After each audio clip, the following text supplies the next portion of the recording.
Hello guys, welcome to another video.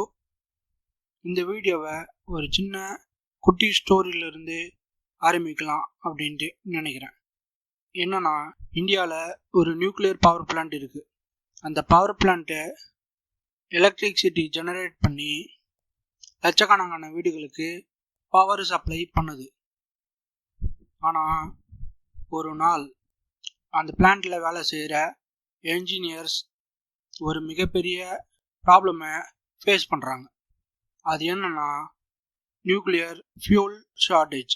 Nuclear power plant கண்டினியூஸாக run ஆகணும்னா ஒரு special type of fuel தேவை. அந்த ஃபியூல் என்னன்னா யுரேனியம். இந்த யுரேனியம் சப்ளை இல்லைன்னா ரியாக்டர்னால ஃபுல் கெப்பாசிட்டியில் ரன் ஆகவே முடியாது. அதனால தான் இந்தியா ஒரு முக்கியமான டிசிஷனை எடுத்திருக்கு. அது என்னன்னா, கனடா கூட யுரேனியம் சப்ளை டீல்ன்றது சைன் பண்ணியிருக்கு. இந்த டீல் ஏன் அவ்வளோ இம்பார்ட்டண்ட், இதுக்குள்ளே என்ன இருக்குது, இதுக்குள்ளே இருக்க energy security plus Jio politics என்ன அப்படின்றத இந்த வீடியோவில் பார்க்க போகிறோம். ஸோ இந்த வீடியோவை கடைசி வரைக்கும் ஸ்கிப் பண்ணாமல் பாருங்கள். வாங்க வீடியோக்குள்ளே போகலாம். முதல்ல பேசிக் கொஷின் என்ன அப்படின்னா, யுரேனியம் அப்படின்றது என்ன? நிறைய பேருக்கு தெரிஞ்சிருக்கும். தெரியாதவங்களுக்கு ஒரு சின்ன இன்ட்ரோ மட்டும் கொடுத்துடலாம். யுரேனியம் அப்படின்றது ஒரு ரேடியோ ஆக்டிவ் மெட்டல். இந்த யுரேனியத்தை தான் நியூக்ளியர் ரியாக்டர்ஸில் ஃபியூலாக யூஸ் பண்ணி எலக்ட்ரிசிட்டியை ப்ரொடியூஸ் பண்ணுறாங்க. இந்த நியூக்ளியர் பவர்னால் என்ன அட்வான்டேஜ் அப்படின்னா, இதனுடைய எனர்ஜி அவுட்புட்ன்றது ரொம்ப அதிகம். ப்ளஸ் கார்பன் எமிஷன்ன்றது கம்மி. 24/7 எலக்ட்ரிசிட்டியை இதனால் ஜெனரேட் பண்ண முடியும். அதனால தான் உலகத்தில் இருக்க பல கண்ட்ரிஸு நியூக்ளியர் எனர்ஜிக்கு ரொம்ப இம்பார்ட்டன்ஸ் கொடுக்குறாங்க. இந்தியா கூட நியூக்ளியர் பவரை ஃப்யூச்சரில் இன்க்ரீஸ் பண்ண பிளான் பண்ணுறாங்க. சரி, இந்த யுரேனியத்தை எதுக்கு கனடா கிட்ட வந்து வாங்கணும்? இந்தியா கிட்ட யுரேனியம் அப்படின்றது இல்லையா அப்படின்னா இருக்குது. பட் அதில் ப்ராப்ளம் என்னென்னா, இந்தியா கிட்ட இருக்க ப்ரொடக்ஷன் ரொம்பவே லிமிட்டட். அதாவது ப்ரொடக்ஷன் ரொம்பவே கம்மி. அதனால் நியூக்ளியர் ரியாக்டருக்கு தேவையான இந்தியாவில் இருக்க யுரேனியம் ரிசோர்ஸ்னால் ஃபுல்ஃபில் பண்ண முடியலை.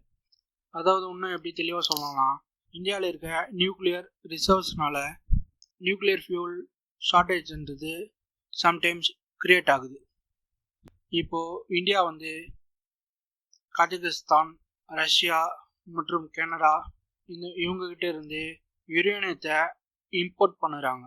அதனால தான் லாங் டேர்ம் ஃபியூல் செக்யூரிட்டிக்கு இந்தியாவுக்கு ஒரு முக்கியமான இஷ்யூ இருக்குது. இந்த இந்தியா கனடா டீலில் எப்போ சைன் ஆச்சு அப்படின்னா 2026, அதாவது இந்த வருஷம் மார்ச் மாதம் சைன் ஆச்சு. இந்தியாவுடைய பிரைம் மினிஸ்டரும் கனடாவுடைய பிரைம் மினிஸ்டர் மார்க் கார்னி அவங்க ரெண்டு பேரும் டெல்லியில் சந்தித்தாங்க. அந்த மீட்டிங்கில் ஒரு major uranium supply agreement sign ஆச்சு. இந்த டீல் வேல்யூ ரஃபாக பார்த்தோம்னா $1.9 பில்லியன்.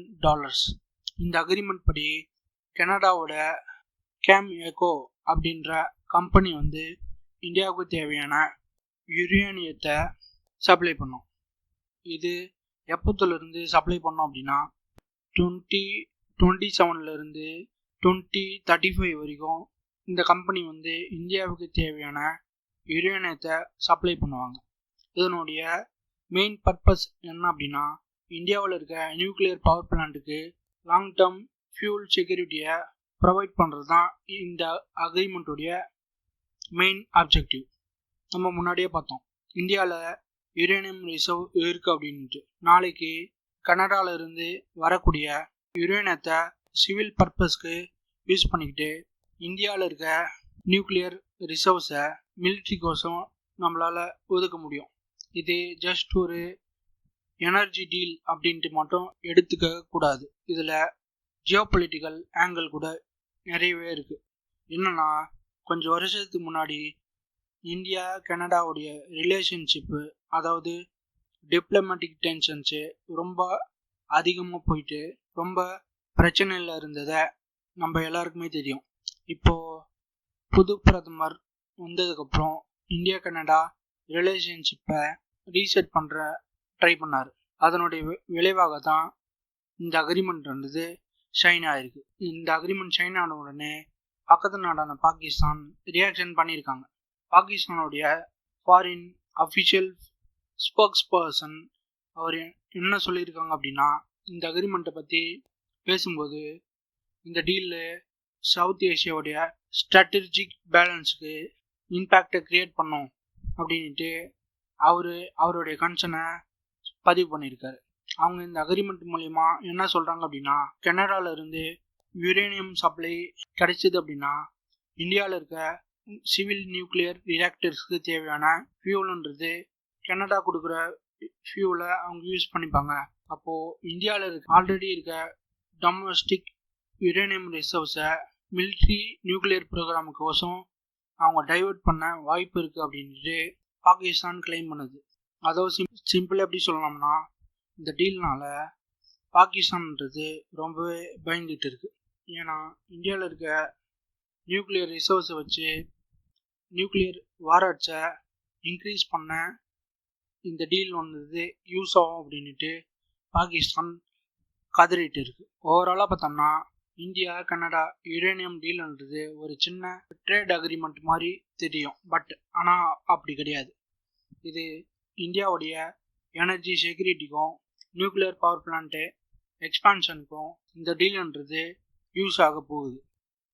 2047 இந்தியா ஒரு வல்லரசாக ஆகணும் அப்படின்னா அதுக்கு மெயினாக என்ன தேவை அப்படின்னா பவர் சப்ளை. இந்த பவர் சப்ளை இல்லாமல் இந்தியா வல்லரசாக ஆக முடியாது. ஸோ இந்த வீடியோ பற்றி உங்களுடைய கருத்துக்களை கமெண்ட் செக்ஷனில் சொல்லுங்கள். இந்த வீடியோ உங்களுக்கு பிடிச்சிருந்தது அப்படின்னா லைக் பண்ணுங்கள், ஷேர் பண்ணுங்கள், கமெண்ட் பண்ணுங்கள். மறக்காமல் நம்ம சேனலை சப்ஸ்கிரைப் பண்ணுங்கள். இன்னொரு வீடியோவில் பார்க்கலாம். தேங்க்யூ. ஜெய் ஹிந்த்.